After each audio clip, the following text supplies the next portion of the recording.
Welcome into this week's edition of SEC Shenanigans. I'm your host, Kent Shumway. The theme this week for a few teams was survival. The Crimson Tide outlasted Georgia to break a 33 home game win streak. This was accomplished with player growth, innovative play calling, which included the new play themed the K-Train.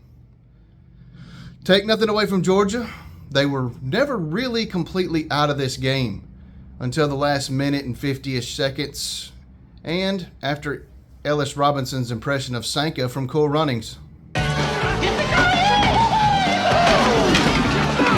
Auburn continued to have plenty of issues on offense this week with the inability to move the ball on the ground, Jackson Arnold's extended stays in the pocket, and the inability to convert on third down. First, it was Florida that couldn't convert, now Auburn. Wonder if it has something to do with that orange and blues color scheme. A&M still had issues with turnovers and penalties, so the accident and mistakes moniker stays for another week. And there was nothing magically delicious about this week's loss for the Razorbacks. It was more like the 1990s movie Leprechaun.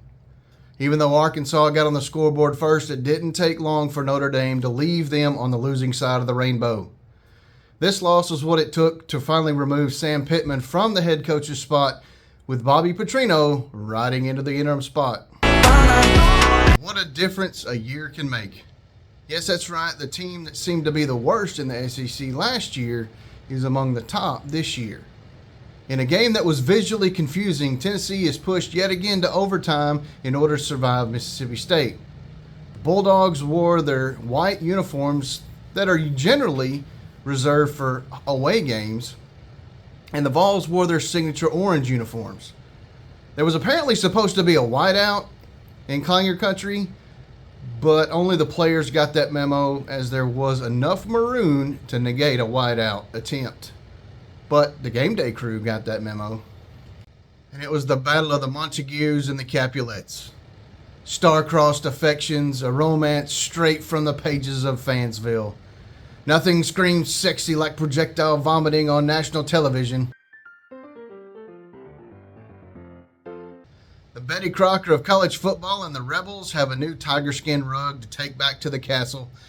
And just in case this horse hasn't been beaten enough, Trinidad Chambliss was a Division II quarterback last season. That does it for this week's episode of SEC Shenanigans. You stay classy, SEC.